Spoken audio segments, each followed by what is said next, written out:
regardez-moi ces cernes. Je sais pas si on les voit en vidéo. Je suis KO. Bon, mais ça m'empêche pas de vous proposer des sujets plutôt cool. Et vraiment, celui d'aujourd'hui, je l'aime beaucoup. Puisqu'aujourd'hui, on va créer notre propre filtre Instagram. Le même genre de filtre qui suit ton visage que tu as sur Instagram, Snapchat, etc. En fait, il y a quelques mois, Facebook, qui gère aussi Instagram, a mis en ligne un outil qui permet d'en développer. Outil qui est en bêta, donc avant, il fallait passer par le programme bêta, fallait attendre 24 jours, puis après, il fallait faire ton filtre, tu l'uploads, fallait le faire valider, c'était une horreur. Maintenant, t'as juste à le télécharger, c'est accessible pour tout le monde, et vous aussi, vous pourrez créer votre propre filtre. Et ça, c'est cool.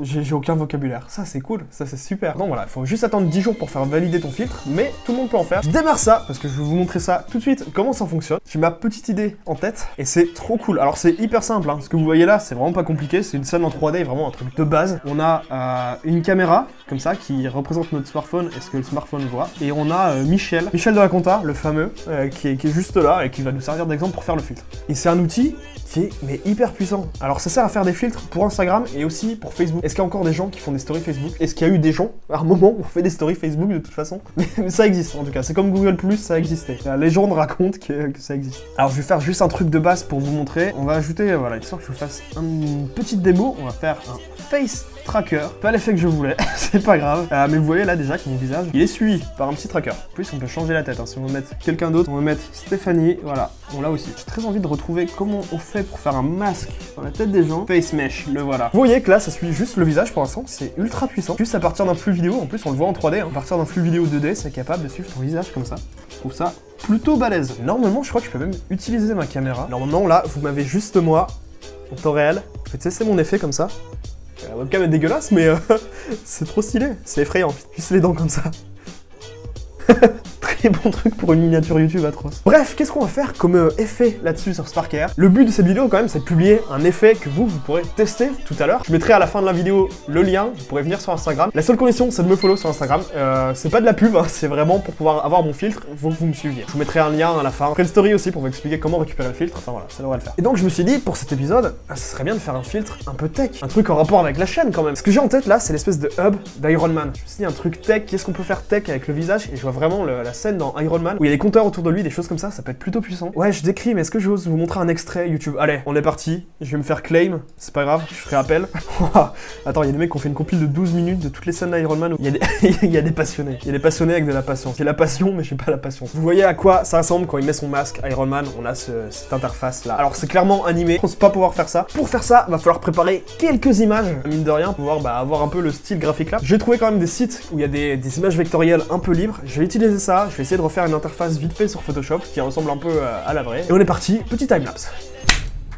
Vous voyez que j'ai pris une image vraiment d'Iron Man pour essayer de faire un peu mes essais dessus et pour matcher un peu le style original avec une capture d'écran. Capture d'écran que j'ai trouvé sur Google Images, mais visiblement le gars avait refait ça lui-même sur After Effects pour un espèce de film, c'est plutôt cool. Et donc je me suis embêté à reprendre des morceaux d'interface, à essayer de les coller ensemble, de matcher un peu les couleurs. Tout était bleu, j'ai essayé de mettre un peu de rouge pour rendre ça plus sympa. J'ai découpé les différentes parties, j'ai essayé d'assembler ça, j'ai essayé de matcher la couleur pour que le bleu soit partout pareil. J'exporte tout ça pour avoir des images séparées et un peu plus compressées pour être sûr que mon filtre ne soit pas trop lourd et on peut passer à la suite.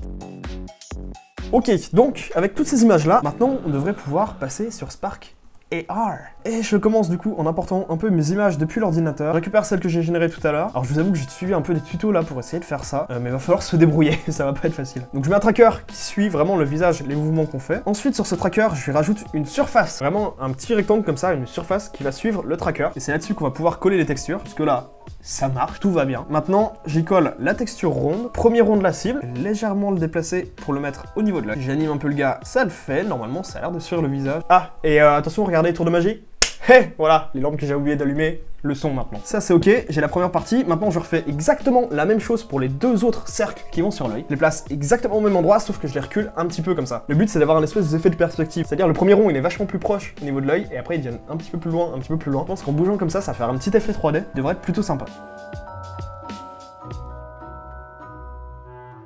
Ok, ça y est, bon, j'ai l'œil, pas mal du tout. Oui, j'ai remis Michel d'ailleurs, j'ai oublié de le dire, j'ai remis Michel de la compta à la place de Stéphanie. Alors dans mon modèle, j'ai aussi prévu une espèce de petite barre en mode hub que je mets de côté. Ça c'est juste un plan que je mets au premier plan pour faire genre, plan que je mets au premier plan. J'ai fait deux cercles pour essayer de faire, je sais pas, ça correspond pas à une interface, mais j'ai galéré à trouver des trucs un peu UI comme ça, et donc j'ai fait des espèces de cercles un peu colorés. On va dire que c'est un peu le futur, j'en sais rien, donc je vais en mettre un comme ça à côté du visage pour essayer d'avoir un peu une interface qui suit un peu la tête quand on bouge. Je découvre vraiment le logiciel. Ah oui, c'est vrai que j'ai fait des espèces de compteurs avec des valeurs. Ça c'est un truc qui m'a toujours tué dans les films, c'est qu'il y a les compteurs mais c'est jamais rien affiché dessus. Ou alors il y a des nombres qui correspondent à rien. C'est comme les claviers avec les hologrammes. T'as un super hologramme qui affiche un truc et tout, et touche le clavier, il y a jamais rien de marqué. Ce sont des gros boutons colorés, ils font rouge, rouge, jaune, rouge, bleu, validé. Et ça correspond jamais à rien. Et ça a juste aucun sens et ça me tue, c'est trop bien. L'interface, j'aime pas trop comment ça rend. Pas incroyable comme ça au premier plan. C'est marrant par contre de le voir en 3D comme ça, un peu sur le côté. On voit où sont placés les éléments mais c'est pas ouf. Bon, alors j'ai une idée que je vais totalement piquer à hard disk. Si jamais un jour il passe sur cette vidéo, salut mec, c'est cool. Ça me fait plaisir que tu sois là. Et je vais totalement pomper ton idée. En fait, ce qu'il a fait dans une vidéo hard disk, il a découpé la forme de la personne pour pouvoir mettre un fond derrière. Spark, le programme qu'on utilise là, est capable de découper la personne, de savoir où elle est et d'isoler ça comme une texture. Donc je cherchais un peu où c'est. Vraiment mon filtre, il est sympa, mais quand Iron Man il est dans son armure et qu'on voit ça, il est dans le noir, il est juste éclairé par les interfaces qu'il y a autour de lui. Et j'aimerais bien faire cet effet là. Si un mec il se filme sur un fond coloré comme ça derrière et qu'il y a juste des petits bidules affichés autour de lui, ça rend pas pareil.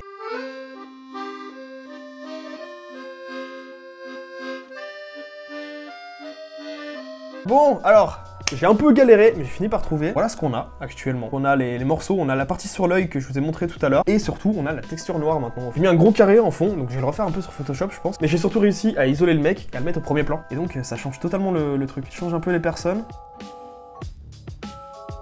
Et je vais reprendre la texture que je comptais mettre avec les petits compteurs, vous savez, les petits trucs visuels là qui n'ont pas de sens. Quand elle les mettre au premier plan, je vais les remettre en fond plutôt. Alors j'ai galéré pour rendre le fond correctement, pour faire en sorte aussi que les ronds qu'il y a partout là, ils s'enfoncent pas, ils disparaissent pas à moitié avec la 3D dans le fond noir qu'il y avait derrière. Ça a pas été évident. Ça rend pas mal, c'est cool. Vraiment pas un filtre où t'es censé bouger, lui il en fait beaucoup trop, mais c'est censé être un truc plutôt en mode Jarvis, active les protopropulseurs.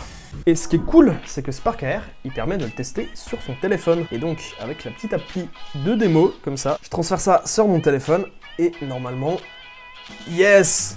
Ah, ça rend trop bien, ça rend vraiment trop bien. Vous voyez que si je bouge pas trop, si je me mets bien dans le cadre, ouais d'ailleurs j'ai mis le petit acanière comme ça derrière, et vous voyez que si je me mets dans le cadre, ça rend trop bien. Je pense que je referai d'autres filtres, maintenant que je sais comment ça marche un peu, mais c'est trop cool. Bref, j'espère que ce truc plutôt stylé vous aura plu, de comment créer un filtre sur Instagram. Venez le tester, venez faire des snaps, non pas des snaps, venez faire des stories sur Instagram. Au moment où sort cette vidéo, j'aurai mis sûrement une story où je vous fais une démo de ce filtre là, et comme ça vous avez juste à venir, il y aura un petit tuto, je vous dirai comment l'installer, comment récupérer ça sur votre Instagram. Il n'y a vraiment pas grand chose à faire, faut juste savoir où aller chercher le filtre. Et comme ça, vidéo interactive, vous aussi, vous pourrez le tester, et vous pourrez aussi m'envoyer vos stories. N'hésitez pas à mentionner sur Instagram @acanière, comme ça je pourrais voir les plus fun, peut-être partager les plus fun si vous faites des trucs plutôt cool. Voilà, j'ai hâte de voir ce que vous me sortez. Trouvez-moi des trucs drôles à faire avec ce film, et je vous attends, vraiment j'ai trop envie de voir ça. Moi, je vais monter cette vidéo que j'ai mis bien trop longtemps à tourner, et que je vais mettre bien trop longtemps à monter. Je vous donne rendez-vous très bientôt pour la prochaine vidéo.